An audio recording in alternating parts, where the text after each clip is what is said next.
अगर हम देखें तो भारत को बहुत ही एज एन इम्पोर्टर माना जाता था। हुँ, हुँ। डिफेंस का इम्पोर्टर, सिर्फ हम इम्पोर्ट ही करते थे।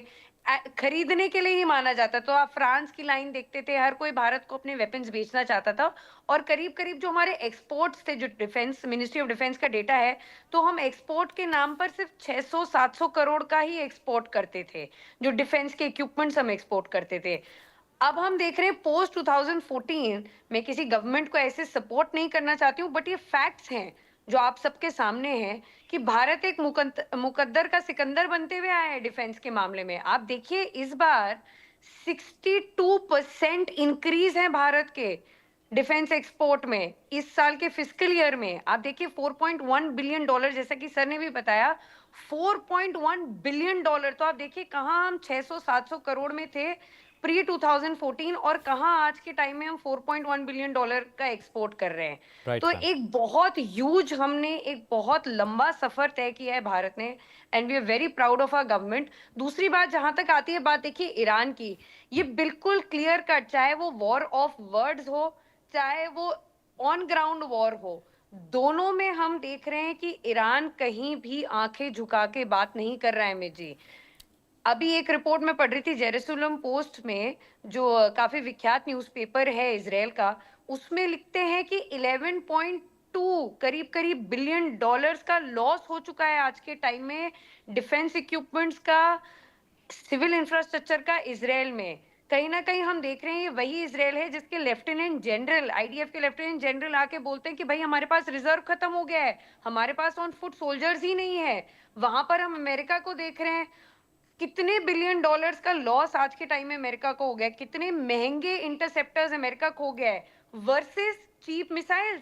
आप ईरान को देखिए, इतने सैंक्शंस अमेरिका ने लगाए हैं, ईरान खुद ही अपने आप मैन्युफैक्चर करने लग गया था, चाहे वो शाहिद ड्रोन्स हो, चाहे उसकी मिसाइल्स हो, बैलिस्टिक प्रिसिशन मिसाइल्स, सब उन्होंने खुद मैन्युफैक्चर किया। तो ये पूरा इसका केस बनता है अमित जी, 21st सेंचुरी में cheap missiles versus billion dollar missile.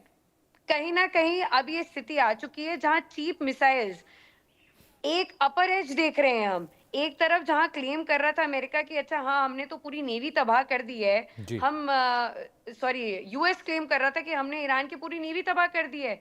कहाँ तबाह की है? अभी आप ट्वीट देखिए, ट्रूथ सोशल में ईरान ने डाला है कि red bees are स्warming towards US navy.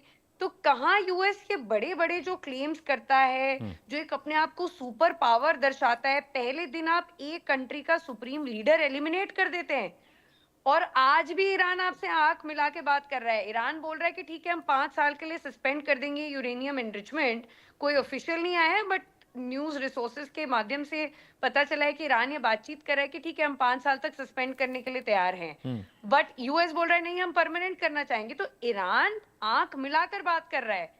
वो हर एक जगह वॉर ऑफ वर्ड्स में भी, वॉर में भी जीतते हुए नजर आ रहा है अमित जी। जी ma'am, please stay with me Mallika ji. इससे पहले कि मैं रवि सर के पास जाऊँ, मैं अब्बास साहब के पास आ रहा हूँ। रज़ी साहब, एक तो ईरान के लिए दाद देने की बात है कि आप इतने बड़े मुल्क से आपने जंग मोल ले ली और आप कहीं झुके नहीं, कहीं दबे नहीं। बातचीत हो, सीज़फायर हो जाए, हम भी चाहते हैं कि ये जंग रुक जाए। इंसानियत के लिए ज़रूरी है, चैन-ओ-अमन के लिए ज़रूरी है। लेकिन आज जो ईरान है, उस ईरान को बनाने के लिए ख़ामनेई साहब ने 40 साल मेहनत की है। और ये सिर्फ नैरेटिव्स हम पढ़ते थे जियोपॉलिटिकल बुक्स में और लिटरेचर्स में, डिफेंस लिटरेचर्स में, तो लगता था कि ईरान तैयारी कर रहा है, ईरान बहुत सालों से डिफेंस टेक्नोलॉजी पर काम कर रहा है, ड्रोन टेक्नोलॉजी पर काम कर रहा है। लेकिन फाइनली वो दिखा है। वो सिर्फ किताबों में नहीं था जो हम अमेरिकन मैगजीन्स पढ़ा करते थे उनके राइटर्स के, लेकिन वो दिख भी रहा है कि भाई ऐसा सच में है। ईरान ने सच में 40 साल अपने डिफेंस टेक्नोलॉजी को, डिफेंस को मजबूत करने में काम किया है। ये सिर्फ किताबी आर्टिकल्स नहीं थे। जी, बिस्मिल्लाहिर्रहमानिर्रहीम। सबसे पहले आपका और तमाम आपका शुक्रिया और तमाम पैनलिस्ट और आपके तमाम व्यूअर्स को आदाब अर्ज़ करते हैं। जी, देखिए यहाँ पे जो अभी जो पैनलिस्ट यहाँ पे हैं, उन्होंने बहुत अच्छी बात कही, आपने भी सही बात कही और बिल्कुल ऐसे ही है कि इस जंग की तैयारी जो ईरान है वो ती 30-40 सालों से कर रहा था। हम्म। और क्योंकि बात हथियारों की है तो मैं उसमें एक पॉइंट की तरफ मैं तवज्जो दिलाना चाहूँगा। देखिए, ईरान ने जब ये जंग की तैयारी शुरू करी, तो उन्होंने अपनी कैपेबिलिटीज़ को देखा, उनके ऊपर सैंक्शंस लगे हुए थे। जब इराक हाँ। वॉर यहाँ चल रहा था, 8 साल जब यहाँ इराक वॉर चला, तो इनके पास इस तरह से हथियार नहीं थे, मिसाइल्स नहीं थी, क्योंकि ताज़ा-ताज़ा वहाँ पे उस वक़्त रिवॉल्यूशन आया था और पूरी तरह से इनकी आर्मी वगैरह भी पूरी डिसमेंटल थी और बहुत ही मुश्किल हालात थे। तो उसके बाद जंग के बाद इन्होंने ये समझा कि हमें अपनी कैपेबिलिटीज़ को देखना है, हमारे ऊपर सैंक्शंस लगेंगे, हमें पूरी दुनिया जो है दबाने की कोशिश करेगी, तो अपनी कैपेबिलिटीज़ को देखते हुए इन्होंने हथियारों में इन्वेस्ट करना शुरू किया। इन्होंने फाइटर जेट्स नहीं खरीदे बाहर से, इन्होंने बाहर से हथियार नहीं खरीदा।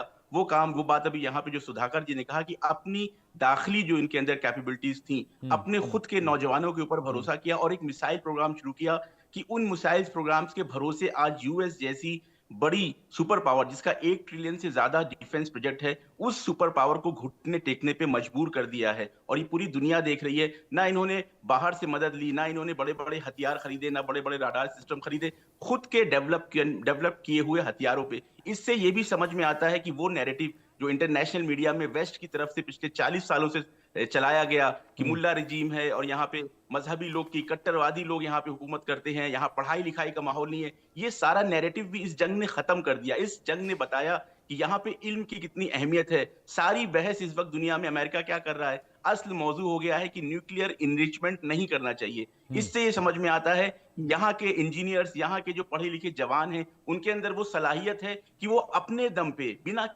किसी की मदद से वो न्यूक्लियर एनरिचमेंट कर सकते हैं। 60% तक पहुंच चुके हैं। मिसाइल प्रोग्राम्स ऐसे बनाए हैं, ड्रोन्स इस तरह के बनाए हैं, शाही ड्रोन जिसने पूरा यूक्रेन रशिया के जंग का नक्शा बदल दिया और यूएस उस ड्रोन की रिवर्स इंजीनियरिंग करके महंगे-महंगे ड्रोन्स खुद बना रहा है। तो ये जो इस जंग ने सिर्फ 1-2 चीजों को जो है, 1-2 नैरेटिव को नहीं खराब किया है, बहुत सारे नैरेटिव जो ईरान के खिलाफ पिछले 40 सालों से यूएस जी, ने, वेस्ट ने, अब्बास यूरोप साहब। ने बनाया था, वो सारे टूटते हुए नजर आते हैं। खास तौर से मैं एक चीज की तरफ इशारा करूंगा कि अभी सुधाकर जी ने उसकी तरफ इशारा किया कि पूरी दुनिया को शुक्रगुजार होना चाहिए ईरान का कि उसने एक हेजिमनी को खत्म किया है, न सिर्फ डिफेंस सेक्टर में बल्कि ऑयल सेक्टर में, इकोनॉमिक सैंक्शन। आज किसी मुल्क से कह दिया कि यहाँ से तेल खरीदना है, वहां से तेल नहीं खरीदना है, इतना टैरिफ लगा देंगे, ये कर देंगे। क्यूबा के ऊपर उन्होंने सैंक्शन लगा दिया, ब्लॉकेड लगा दिया, वेनेजुएला के चीफ ऑफ स्टेट को उठा लिया। ये जो गुंडागर्दी थी, एक इंटरनेशनल गुंडागर्दी थी, हेजिमनी थी, इसको ईरान ने जो खत्म किया है कि आज दुनिया के तमाम मुल्क ये सोच रहे हैं, सोच सकते हैं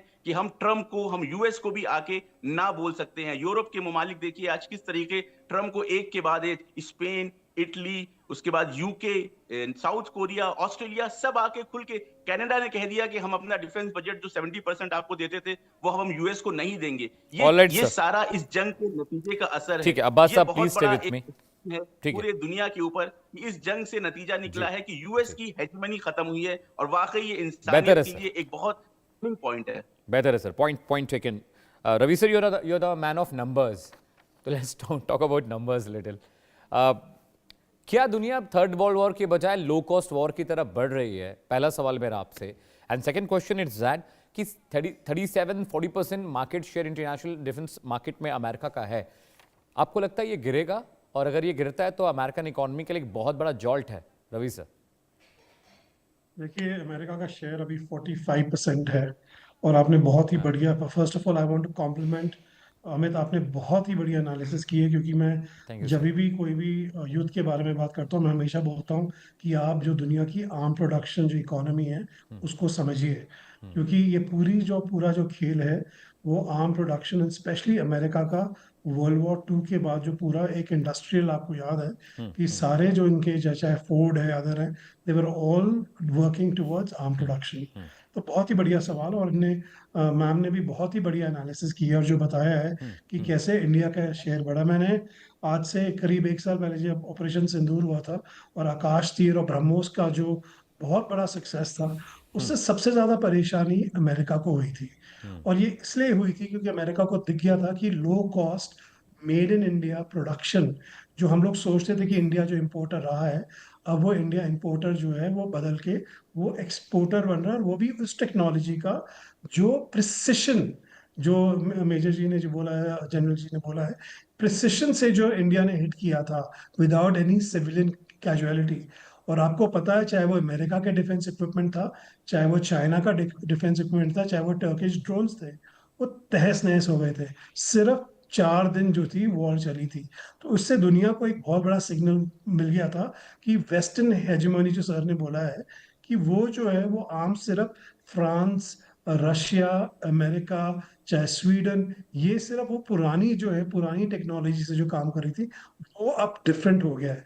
और मैं क्योंकि मैन्युफैक्चरिंग में काम करता हूँ, मैं आपको बता सकता हूँ कि जब मैं कोई डील कर रहा होता हूँ, मैं बोलता हूँ कि हमारी जो कंपनी है वो मेड इन इंडिया, वो चेन्नई में उसका प्लांट है, लोग कहते हैं हमको आपसे काम करना है।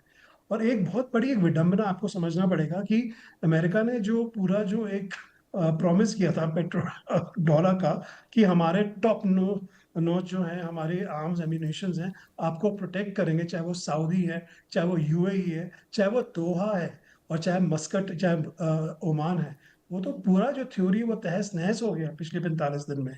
तो एक चीज बड़ी क्लियर है कि जितनी भी ये जीसीसी कंट्रीज हैं, उनको पता लग गया है कि दुनिया में जो आधुनिक और जो इनोवेटिव और प्रोग्रेसिव जो लो कॉस्ट मैन्युफैक्चरिंग हो रही है, वो दो जगह हो रही है, वो इंडिया में हो रही है और इसराइल। और अगर आपको पता है, अगर जो मुझे सुनने में आया है, और शायद आप भी इसके बारे में जानते हैं, कि अभी वेरी सून इंडिया और इसराइल का एफटीए अनाउंस होने वाला है। उसमें सबसे बड़ा कंपोनेंट डिफेंस का होगा। और उसमें चाहे वो सुदर्शन चक्र जो हमारा जो आयरन डोम के बारे में बात करते हैं, उसके इन्वॉल्व होगी टेक्नोलॉजी। आप सोच सकते हैं कि अगर इंडिया उसको लो कॉस्ट बना लेती है,